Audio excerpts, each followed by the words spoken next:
Welcome to Issues with Noah Rothman on Two-Way. I'm your host, Noah Rothman. Today, we begin with Donald Trump's evolving relationship with an uncomfortable subject, abortion. Late last week, the former president teed up a policy statement on abortion that he delivered on Monday morning, and in those remarks, Trump attempted to hand his fellow Republicans some rhetorical ammunition on a subject they so far lacked. And he sought to synthesize the party's disparate approaches to the post-Dobbs abortion regime. That's exactly what's expected of a presumptive presidential nominee, and his approach was in many ways sound. Trump called Democrats the radical ones on abortion, and he followed his former primary opponent, Nikki Haley, by going after some low-hanging fruit, for example, attacking his opponents on late-term abortions. But all of this proved mere throat-clearing. In the end, what Trump hoped to do was to neutralize the issue and wash his hands of it. You must follow your heart on this issue, he said. But remember, you must also win elections to restore our culture. He subsequently cleared up any vagueness that was left behind in these remarks when he got some gentle criticism from Senator Lindsey Graham, who chided Trump for backing away from a federal legislative abortion ban, or abortion restrictions at least. And Trump unleashed a Category 5 blizzard of denunciations of Lindsey Graham on his social media service, Truth Social. He said that Lindsey Graham had done a disservice to the Republican Party by supporting his never-ending wars. He blamed himself for somehow getting Lindsey Graham elected. He attacked Susan B. Anthony activist Marjorie Dannenfelser for being, quote, absolutely no help in the prime directive, winning elections. After all, that was the point of Trump's abortion statement in the first place. And then he said the following, quote, Republicans are now free to run for office based on the horrible border, inflation, bad economy, and the death and destruction to our country. And then later said that Democrats, if they continue to harp on abortion, which they clearly will, he said, I guess we've won because Democrats are so bad on everything else that this is the only issue they're focused on. So you can see in these comments, Trump skipping all the way down to the final bullet point of the policy memo that he read, in which he said it demonstrated why the GOP would reap all the rewards associated with just washing their hands of the pro-life cause. In our mind's eye, we can now envision the sequence of events that Donald Trump imagines. The GOP follows his lead. They remand the issue to the state level. The federal office seekers have no relation whatsoever to those initiatives at the state level. And the adoring public just showers the Republican Party in votes. And Democrats who continue to harp on the issue appear myopic and opportunistic. Why? Because Republicans have already said we're done talking about it. But no one who's followed this issue closely or even cursorily would say that state-level abortion-related controversies can be quarantined at the respective state level, not before Dobbs and certainly not after. And that was proven true shortly after Trump's remarks when the Arizona Supreme Court found that an 1864 law, still on the books, banning just about every abortion practice was enforceable. Trump was not able to wash his hands of the subject, as he thought he could. Indeed, he felt himself compelled to criticize the law, actually kind of heap scorn on the legislature for leaving it in place, and then implore the Democratic governor to, quote, bring it back into reason. If nothing else, this episode tells us just how difficult it will be for Democrats, or rather Republicans, to walk away from abortion, as much as they might like to. For more on this, I'm very pleased to be joined by my two guests today, my colleague at National Review, the politics reporter Audrey Fahlberg, and senior editor at The Dispatch, Mike Warren. Thank you both very much for joining me today. I appreciate it. Thanks for having me. My pleasure. So Audrey, let's start with you. You and your colleague, Brittany Bernstein, have a piece up at National Review. Quote, Trump finalizes divorce with the organized pro-life movement. Was that the president's plan all along? Shed what he clearly regards to be some dead weight around the Republican Party in the form of the pro-life movement? And how have pro-life activists responded to Donald Trump's shot across their bow? So Donald Trump has spent the entire campaign waffling on abortion, not articulating a clear position. You have to remember, under his first administration, he helped push Republican efforts to try to pass a 20-week federal ban on abortion. Obviously, that was not successful. But yeah, I mean, clearly a lot of pro-life advocates are very frustrated by his remarks here. What really interests me is you mentioned that a lot of Republican operatives, and obviously Trump in his campaign included, are kind of framing this as, by leaving this issue to the states, he can wash his hands of the issue, and it completely neutralizes the issue. I called someone on the Biden campaign, and they couldn't stop laughing when I, talked about this framing, right? Because they have a bunch of, clips of Trump. Even yesterday, he took credit for overturning Roe, by helping nominate some of these more conservative justices on the court that helped overturn Roe back in 2022.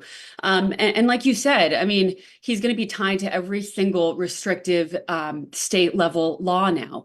They're already running ads with, human interest ads with women talking about how they couldn't receive an abortion in their own state. I think back to Kentucky last fall. Right. Andy Beshear, vulnerable Democrat. He runs this really effective ad of a 12-year-old girl who was raped and who talks about the importance of, being able to seek an abortion. Right. A lot of American voters don't like thinking about the issue. It makes them very uncomfortable.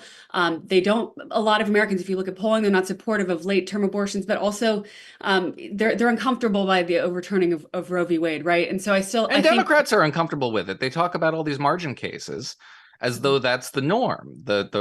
The exceptions that Trump likes to talk about, rape, incest, etc. But those are the fringe cases. The vast majority of abortions first-term abortions are elective, and they're used as a form of birth control. Yeah. And the unfortunate reality is that a lot of Democratic candidates are not going to be asked regularly on the campaign trail by reporters about when they would like the cutoff to be. They're not getting those questions. It's an issue that reporters ask Republicans almost exclusively about, right? So this is, and another thing to think about is, right, you've written extensively about how a lot of these Trump-aligned Republicans use abortion as a scapegoat for losing elections, right?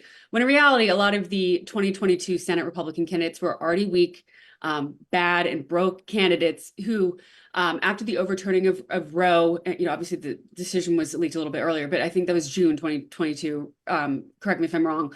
A couple of months before Election Day, they had no idea how to clearly articulate their positions on the issue. And so they kind of avoided talking about it. So national operatives, Republican operatives this cycle are urging the candidates to get ahead of the issue. It's unclear whether that will actually make a huge difference, right? When you talk to Democrats, they say this is not a messaging problem for Republicans. It doesn't matter how much they talk about it. That it's a policy issue. I'm curious your thoughts, Mike. Yeah. Well, I'm going to get Mike in on this because I'm sure he has thoughts as well. So, Mike, on paper, this makes a lot of sense, Trump's initiative, just because I think most political strategists would think it's in the Republican Party's interest to hammer out a unified position on abortion, whatever it is, universalize it so that the party isn't at war with itself on this thing.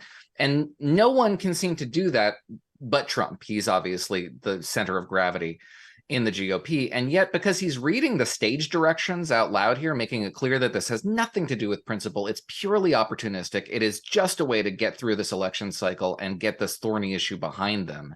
It probably irritates more people on the right than it satisfies. And it certainly gives Democrats ammunition, no? Yes. I mean, I was thinking about this as the Arizona decision came down, because you got the sense after Donald Trump's remarks the day before, you could see it in the response from Democratic lawmakers and the Biden campaign. They, as pro-lifers were throwing a fit about their abandonment by Donald Trump, Democrats were trying to insist that just because he didn't endorse a national 15-week limit doesn't mean he won't really do it.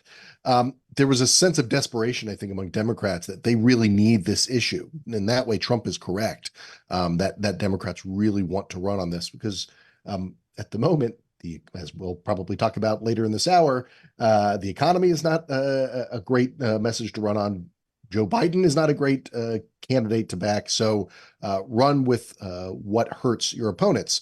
And if Donald Trump can neutralize that issue, then that takes away a big potential advantage for Democrats. And then, of course, what comes the next day is this Arizona decision. So the abortion issue isn't going away for Republicans.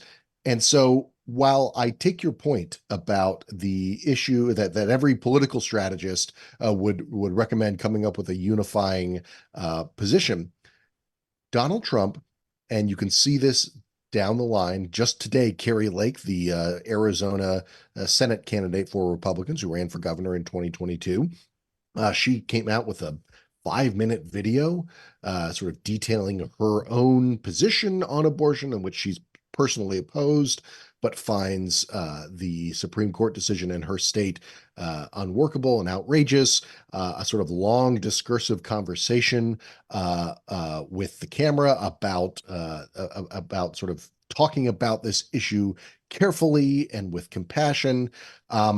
There seems to be that unified position is let's talk about how compassionate we are. We don't want to endorse anything on a federal level. Oh, and by the way, we really should be backing more sort of government funding, whether it's through tax credits, whether it's through some kind of sort of right-wing big government, sort of a pro-natalist policy, and a policy that helps people who are having babies. And look, that's a choice. That's a choice that the party seems to be making in fits and starts. The pro-life movement is not what it was since Dobbs came down, but it's still somewhat of a force. It does seem to me that from a political standpoint, one thing that hasn't been tried, at least this time around, is actually embracing some level of whether it's a national or a sort of generalized idea that some abortions should be limited at a certain point, and then going on the offensive about those things that Audrey was mentioning that Democrats are never asked about late-term abortions. At what point is that line drawn? I'm not Right, and I necessarily. would think that Trump and even Carrie Lake would be pretty well positioned to thread that needle because they're not principled pro-lifers. How much do you have to know about Donald Trump and Carrie Lake to know? I mean, certainly not Donald Trump. I think most people would understand that he was a bit of a bon vivant, something of a ne'er-do-well in his youth. Sure. So perhaps has some skeletons in his closet in that sense. Carrie Lake was knocking on doors for Barack Obama in 2008. So do you have to be really plugged in to know that these folks are not really down with the pro-life cause? Or is it just the fact that they're in the Republican Party and the Republican Party at the legislative level is pursuing these reforms? Well, this is what I think is the problem, is that you have in just those two standard bearers, Donald Trump at the national level, Carrie Lake at the state level in Arizona, you have people who are, I think it's fair to say that ardent pro-lifers would say that they are fellow travelers, but not perfectly aligned with their views on this. I think they are bad faces for a Republican Party that is still nominally pro-life, because they don't come from that tradition. I think they view it as maybe a position to take for political expediency. And so when they pivot and say, actually, no, we don't want to restrict things on a national level. We're actually so very close to the center of the country on this. A lot of swing voters just don't believe them. They look at the party that they come from. And so I guess what I'm suggesting here is one thing you never hear from the top of the party is Republicans to suggest to themselves, maybe we should figure out an abortion restriction position that reflects our party, figure out what that is, be able to speak coherently about it, and then go on the offensive against Democrats for being extremist. It has worked in the past.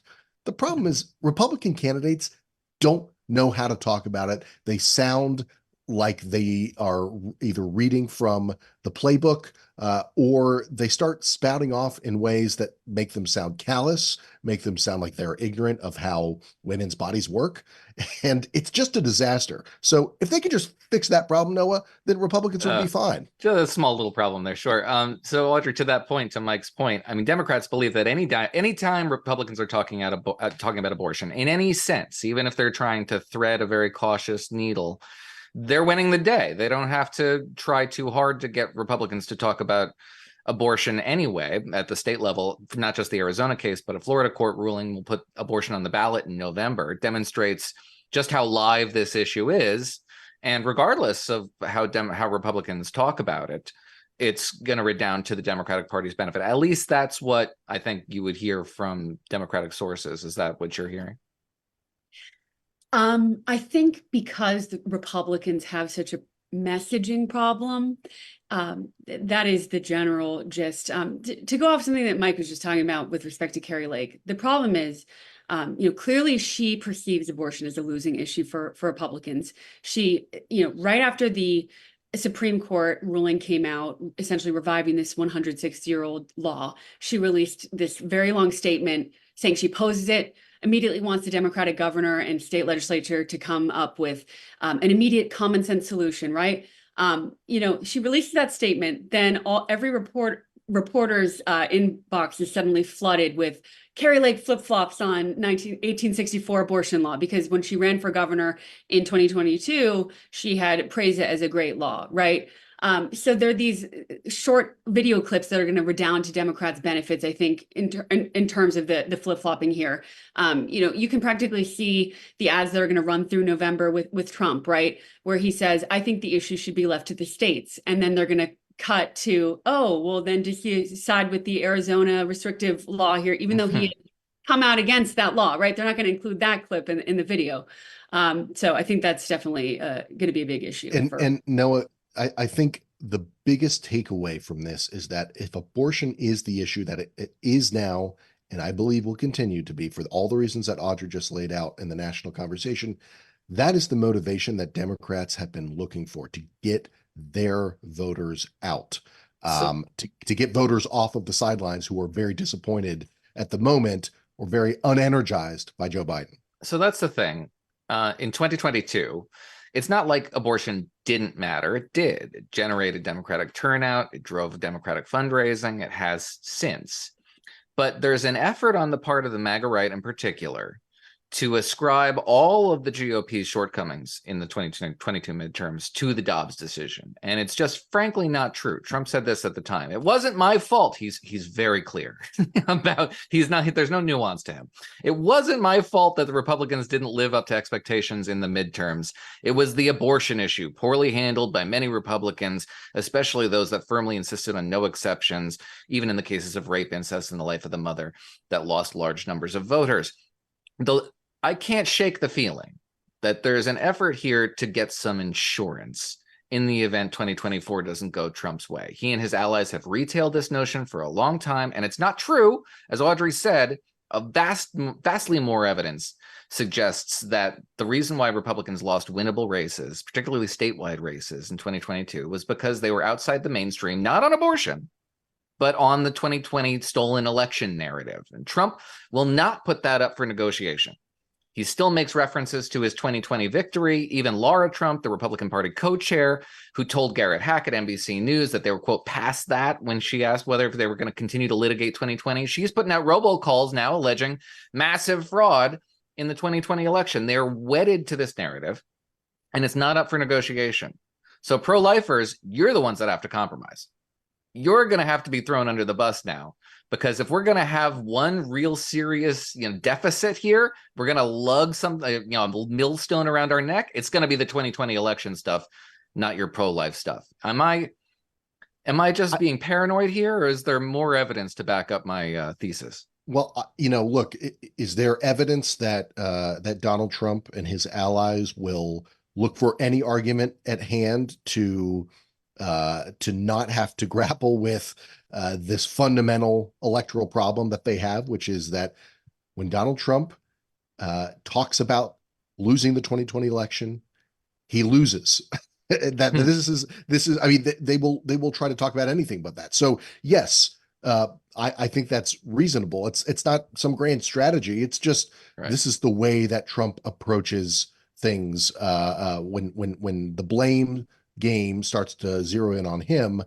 He finds something else, and this is a very useful tool. I agree with you. My colleague and your former colleague John McCormick, I think, outlined this very well. How you can look at state level candidates in 2022: Mehmet Oz in Pennsylvania, Herschel Walker in Georgia. These were two Senate candidates in swing Joe states. Kent in Washington. Joe Kent in Washington is another good example. Did they lose because of abortion? Would another Republican in that place? I think John mentions Pat Toomey, the outgoing Republican senator from Pennsylvania, who Mehmet Oz was running for his position, his seat. Brian Kemp, who won his governor's race, won re-election in 2022. Abortion was an Every issue Florida in 2022. Republican. Yeah, you can go down the line. Exactly. So there's your answer. And well, will Trump try to make an issue of it and say it wasn't my fault, it was the pro-lifers? The answer is yes. So, Audrey, it can be both, right? It can be an attempt at blame shifting in the event of a loss, and also an earnest attempt to shed some weight and maybe streamline a path to victory. But it's more one than the other. What's the percentage you would put it at? Is it more blame shifting or more a genuine attempt to win the election? That's a tough question. I know, that's why I think that it's probably more an attempt to win the election. I think based on every comment we've seen from Donald Trump about abortion, he waffles so much that I think it's clear to most voters that this is not an issue that he really cares about, but he understands that a lot of his base Republican voters do. But he also is keenly aware of the power that he has over his party, and that even pro-lifers who are super passionate about, about the pro-life cause would prefer him to Joe Biden. And so he thinks, why not just kind of shed the more extreme, or excuse me, not extreme, but hardline pro-life kind of policy objectives to try to win this election. You mentioned Mehmet Oz and Herschel Walker. Obviously there were a lot of bad candidates last cycle. I think one thing that's important to remember is that a lot of Senate Republican operatives are keenly aware of this dynamic here. Hence, Senate Republican campaign chief Steve Daines, he's putting a huge premium on recruiting what he believes are strong general election candidates. I mean, it's a pretty simple strategy here. Last cycle, Rick Scott, he ran the National Republican Senatorial Committee, which is the Senate Republican campaign arm charged with recruiting and helping Senate Republicans win elections. He had a kind of a hands-off approach, and that led to a lot of these bad candidates that ended up losing a lot of what otherwise could have been winnable elections. Daines is making the bet that by recruiting really wealthy and kind of stronger general election candidates, at least in his mind, who knows what oppo exists on these guys, that'll certainly help this time around. But yeah, we'll see. No, that's true. Gotta hand it to the NRSC. Good recruitments and a good map this cycle. So if it doesn't bounce their way, there's something really, really wrong here. Turning now to Congress, which is back in session, and there is a lot on their plate, but I want to zero in on one particular source of consternation for me, and that's the Senate supplemental that went down in February, supposed to fund Ukraine, Israel, and Taiwan, as well as augment border security. That blew up, but Mike Johnson signaled for weeks now that he's going to take another crack at this thing, and it's coming up very soon. So the new structure of the deal for Ukraine aid, as I understand it, Mike, you can correct me if I'm wrong, to make the loan structure it as a forgivable no interest loan, which is unique. We haven't really done foreign aid like that this century, but it's not atypical. It's something that we've done in the past, and it's designed to appease Trump, who floated it in the first place. It will include the Repo Act, which would repossess some Russian assets abroad to fund the thing, and it would force Joe Biden to abandon his backdoor natural gas export ban, the moratorium on new liquid natural gas export terminals. So the climate hawks are freaking out about this, and that's great from my perspective, because if you believe, as I believe, that a lot of the very small conference in the Republican Party that's opposed to Ukraine aid has done so more as a function of negative partisanship than what the bill actually does, or rather Ukraine's cause generally. They oppose it because they can't stand doing something that their fellow Republican interventionists like. So if you substitute one bad guy, the GOP interventionists, with another bad guy, left-wing climate hawks, seems like a good trade. Do you think that would be enough to satisfy most, not all, but most of the recalcitrant Republicans in the Senate and the House who object to any Ukraine funding whatsoever? I've got if you believe that, then I've got a bridge in Kharkiv to sell you. I mean, like, I get it. I think there are a lot of hopeful hawks in the Republican conference who see it that way. I think it's going to be a hard sell with Democrats as well, not just the sort of far left environmentalist Democrats. The White House has essentially said the LNG pause is a non-starter for them.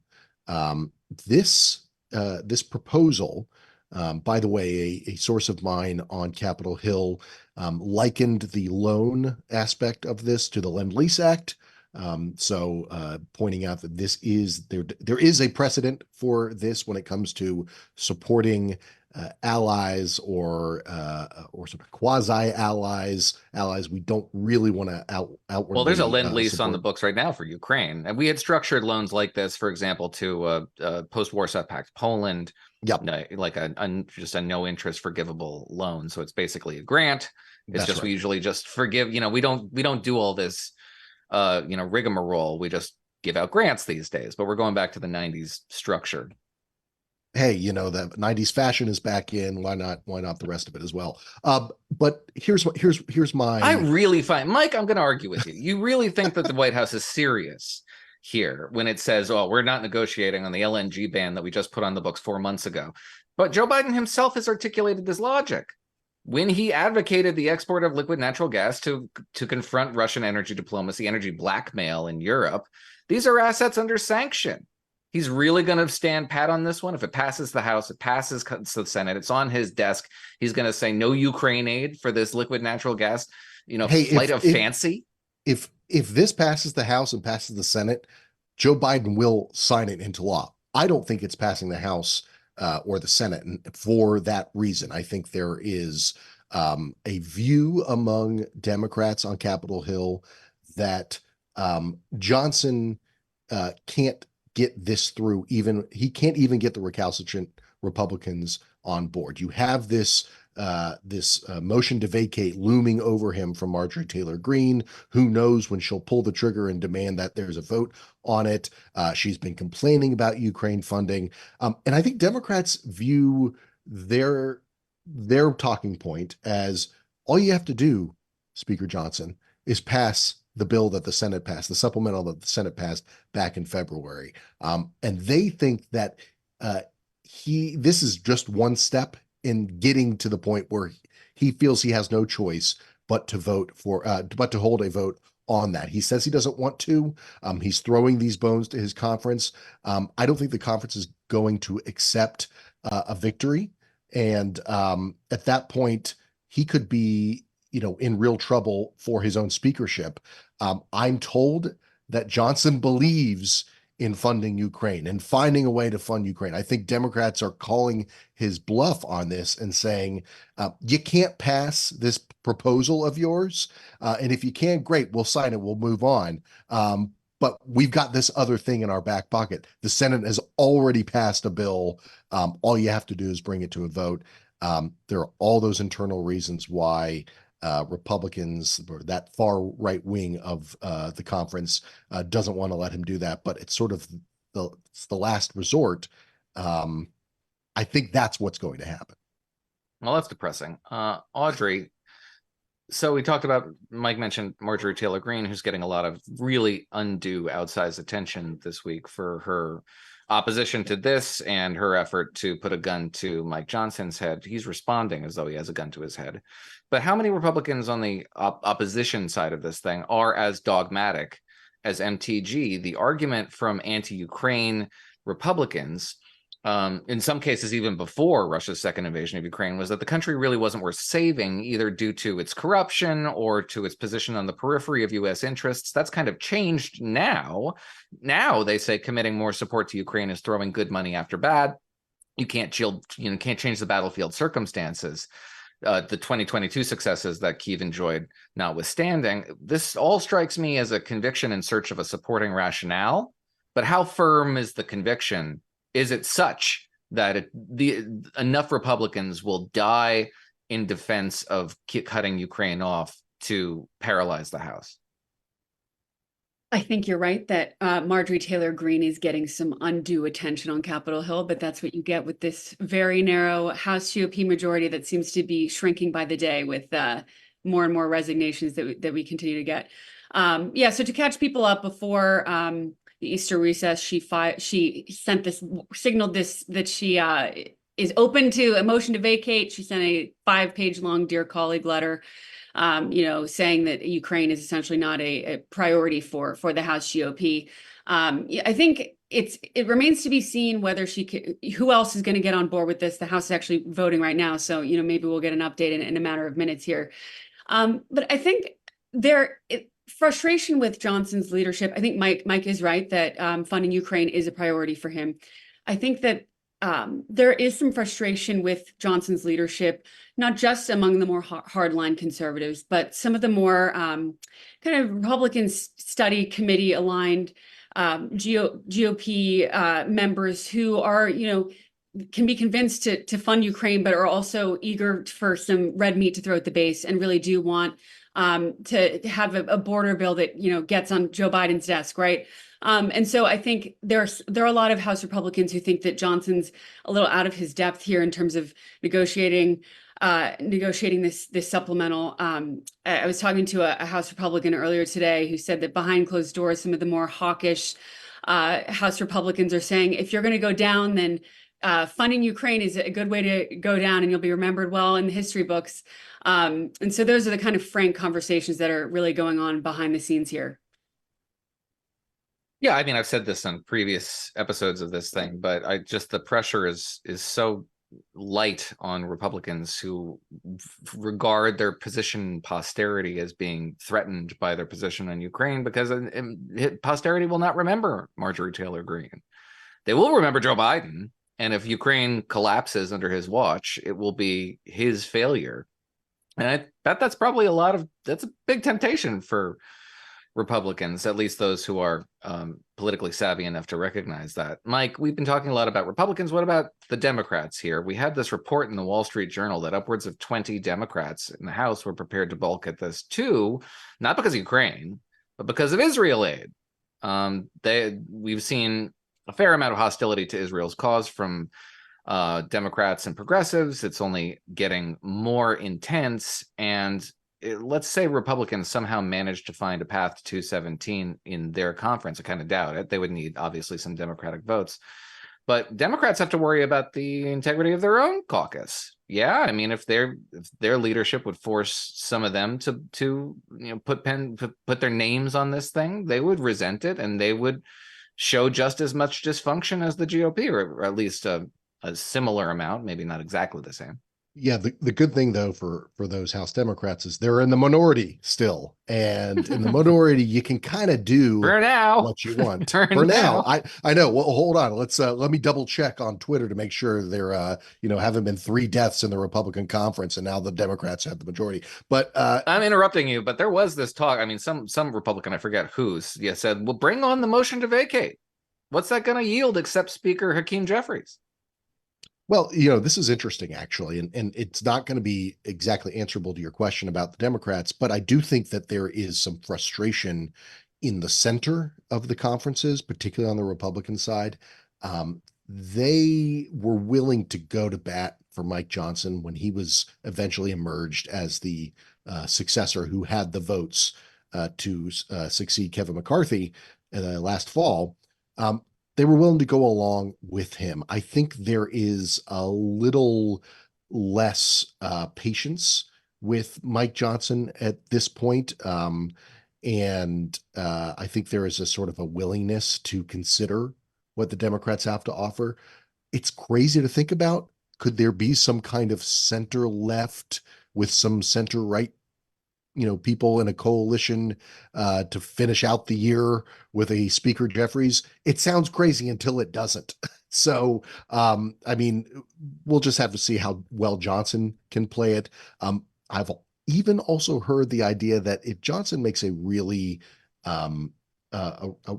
earnest effort and good faith effort to find some way and twist enough arms to get some Ukraine funding, that if Marjorie Taylor Greene pulls the motion to vacate, MTG pulls the MTV, then maybe there would be enough Democrats who would reward Mike Johnson on that vote, not by voting for him for Speaker. They would never do that, but maybe by choosing not to come to the floor and vote, lowering the threshold and allowing enough Republicans to quash the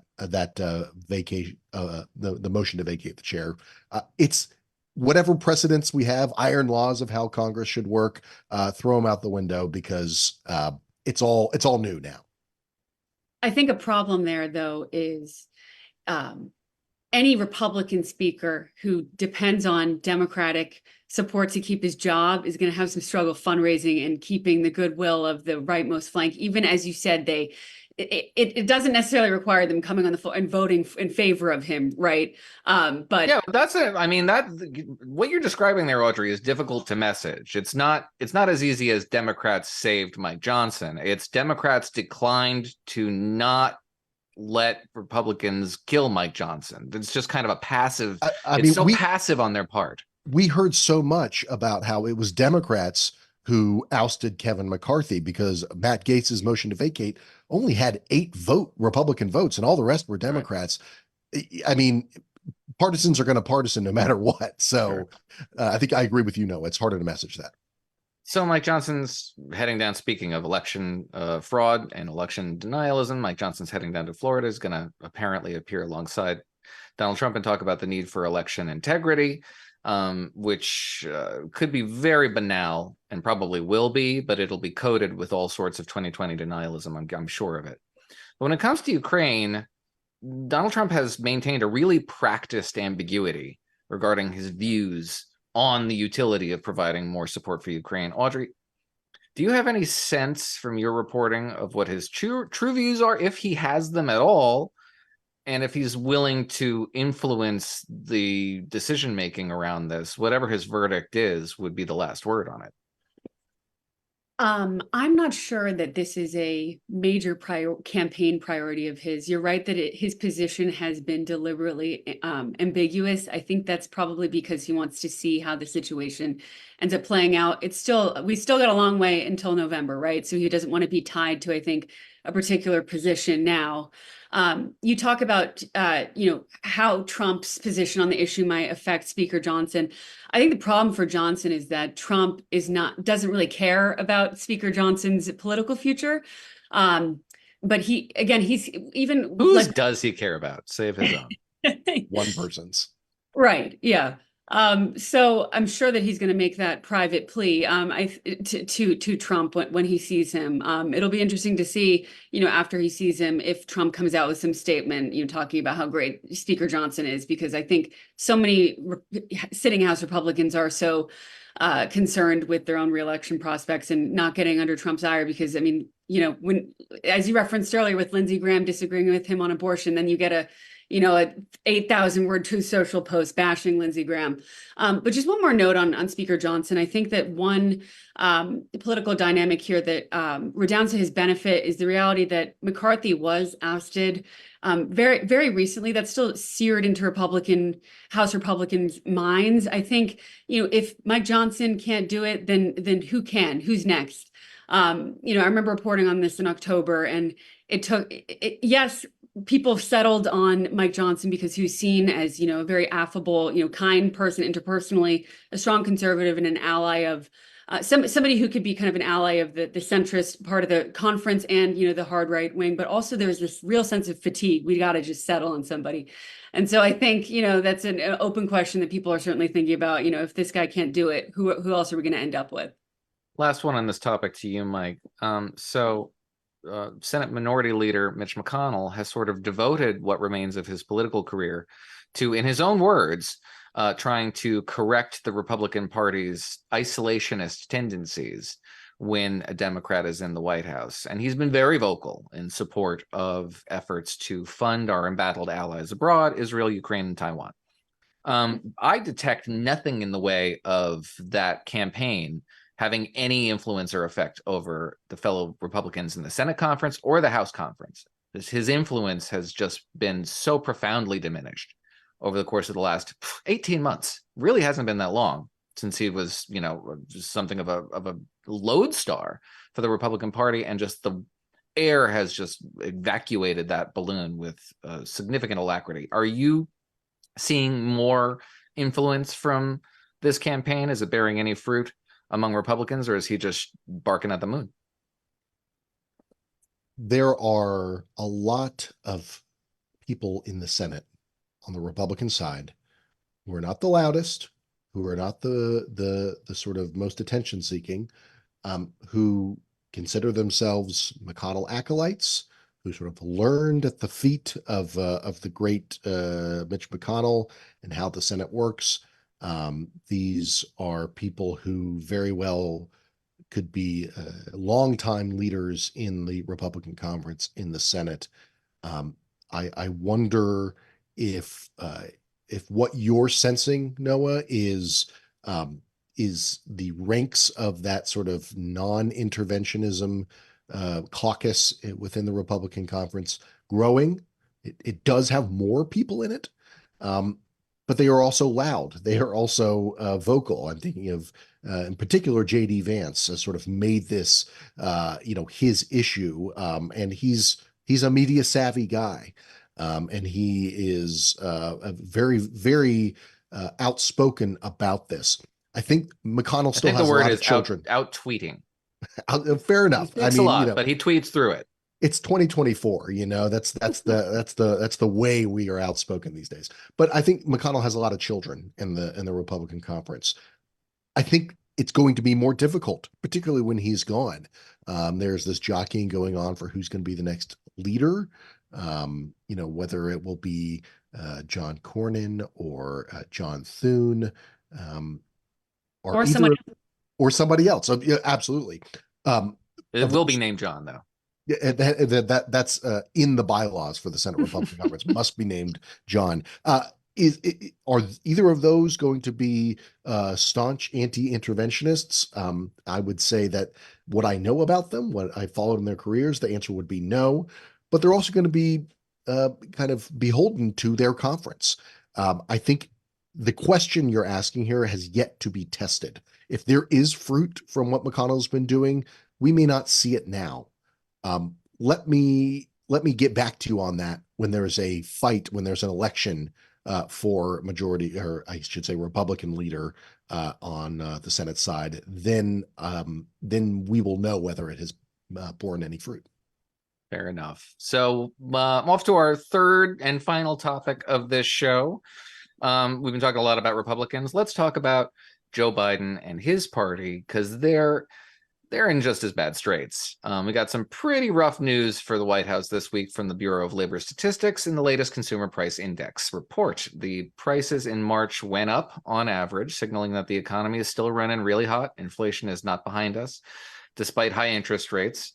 And the news was an indication, I think, one that has been a long time coming, that people outside the financial industry have been very resistant to, which is the idea that the Fed will just not be able to reduce interest rates. They've been signaling rate reductions in the minutes of just about every meeting for, I think, the better part of a year now. And the notion that we are going to have a rate cut, which would imperil the so-called soft landing that Democrats believed was all but upon us, seems pretty far-fetched at this point.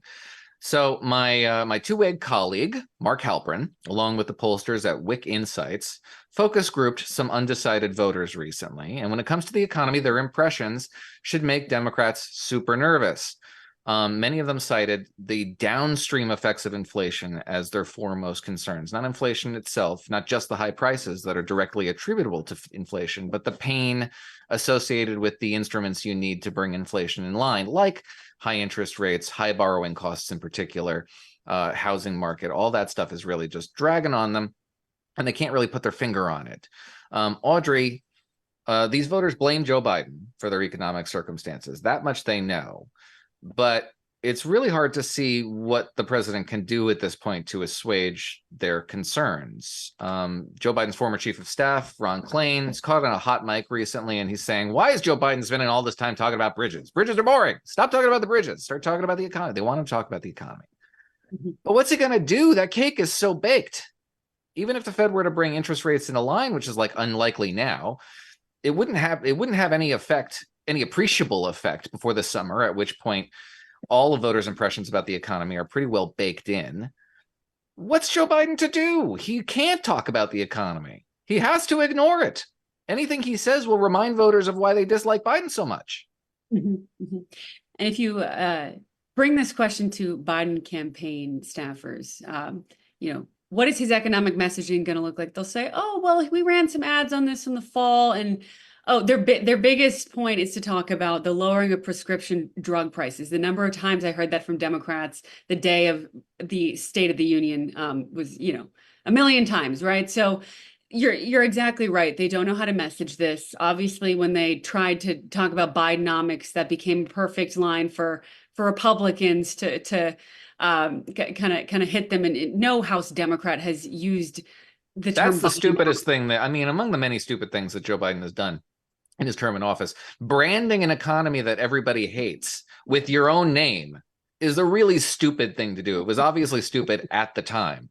Yeah. And yet they continue to pursue it, even after it was obviously exposed as stupid. Yeah. And so that's just a source of frustration there.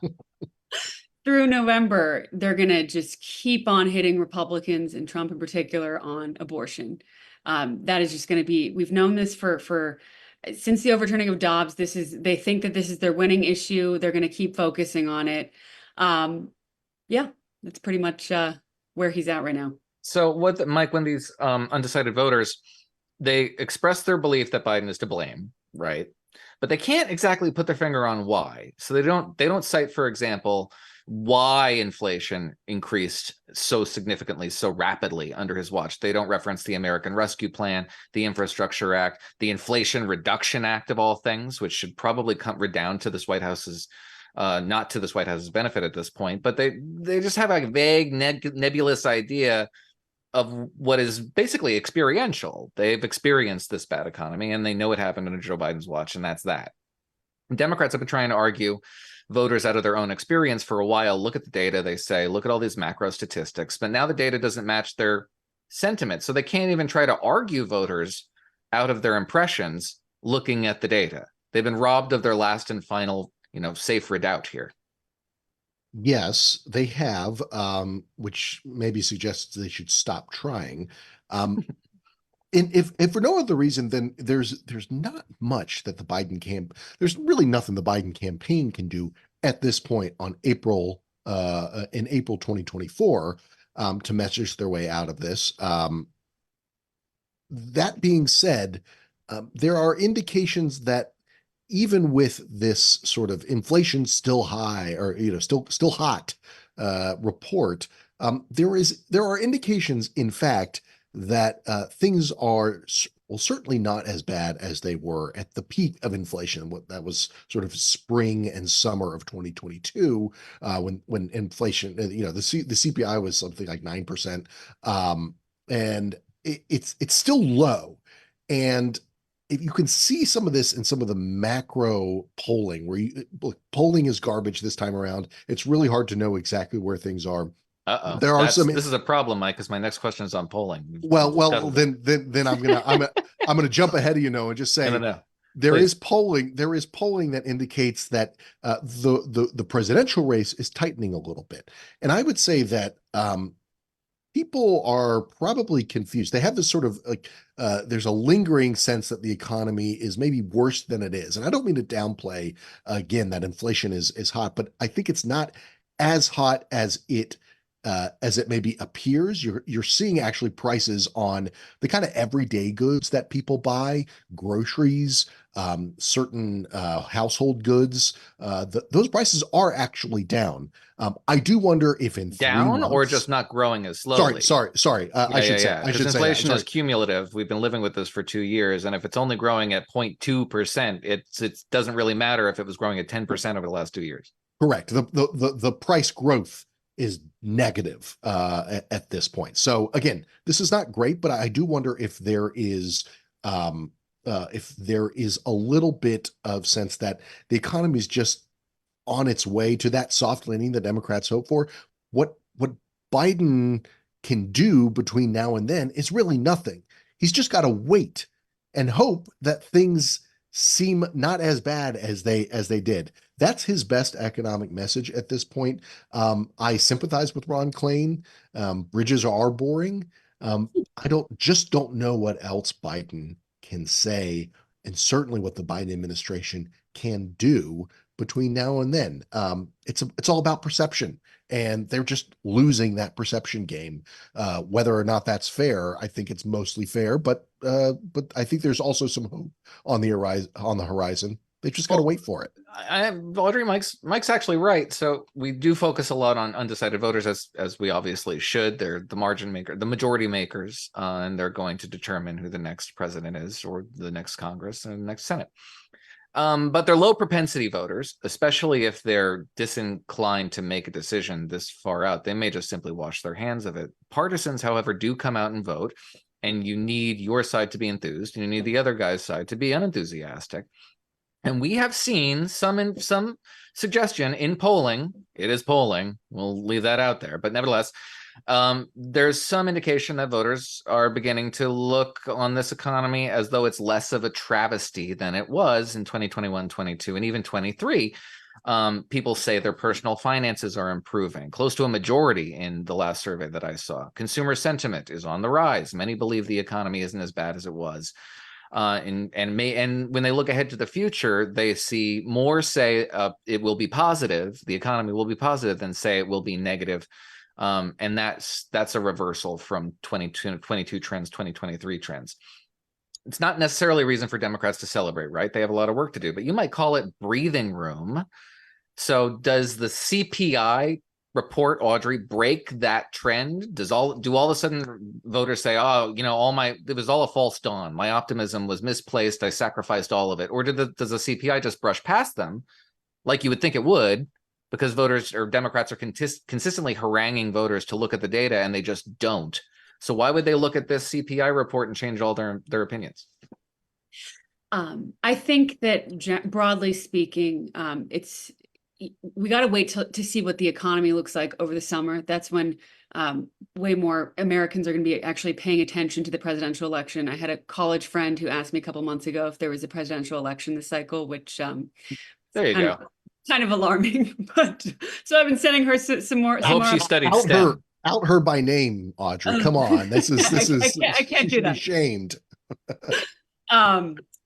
So I think the economy clearly is not a winning issue for Biden. Maybe it's consumer sentiment. Polls do suggest that consumer sentiment is improving a little bit. But still, I think another big concern for Biden is, a lot of these minority male voters, like Black and Hispanic men. Polls suggest that Biden is hemorrhaging a lot of support for them. I asked Jamal Bowman, he's a Black progressive from New York, about this a couple months ago, and he said, a lot of voters in my district, a lot of Black male voters feel like Biden, they can't feel Bidenomics in their pocket quite yet. So you talked about the bridges. That is a good point. Biden is really frustrated that he thinks Americans don't understand how much he's done to bring infrastructure to their states and districts. And it's hard to he's clearly out of step with what a lot of Americans are feeling. I think something else to watch over the next couple months is to see how much Biden is actually doing the grip and grin on the trail. Trump loves the big rally. He can talk for an hour and a half on end. Crazy comments abound, but that's baked in with a lot of voters. Whereas with Biden, he's not doing a lot of sit down reporter interviews very often. I think that, he has the incentive to continue not doing that. I mean, clearly his campaign decided that doing a Super Bowl interview wouldn't be a good idea because his campaign doesn't really trust him to not make some verbal gaffes. So that'll be interesting to watch as this heats up. Trump his campaign is going to demand debates with Biden, even though Trump did not participate in any GOP primary debates. We'll have to wait to see whether those actually happen and where the Biden campaign lands on that. Okay, last one on this one, Mike, and Audrey, you can talk about it too, because I'd like to get your thoughts on it. It's a bizarre phenomenon, and I don't actually know if it matters. Probably doesn't. But Gallup came out with this poll this week. It found that 85% of respondents, huge number, are satisfied with their, quote, personal lives in the United States. Same survey found 17% in that poll expressed no satisfaction with the direction in which the country is headed. Most say the country's on the wrong track. So there's this real dissonance here, and you can see it really in a lot of different areas, particularly in polling. Like, voters really like their state governments, but they hate how the federal government is run. They like their congressperson, but they hate everybody else's congressperson. And depending on the poll, more than half at times, or at least half, but sometimes closer to 60%, I'll say they're happy with their personal finances, but they say the economy's a disaster. So I'm pretty sure everybody else, they think everybody else in this country is miserable and suffering, but they're not, at least insofar as they're being honest with pollsters. So the perception gap here is very interesting. As a voting matter, I mean, perception trumps everything else, right? It would trump your own personal assessment. You go into the voting booth and say, well, I'm voting for, the state of the country, rather than necessarily my own personal sense of satisfaction. But if you're looking for a Morning in America narrative, Mike, it's at the individual level, whereas Trump's narrative is a much more 30,000-foot state national perspective.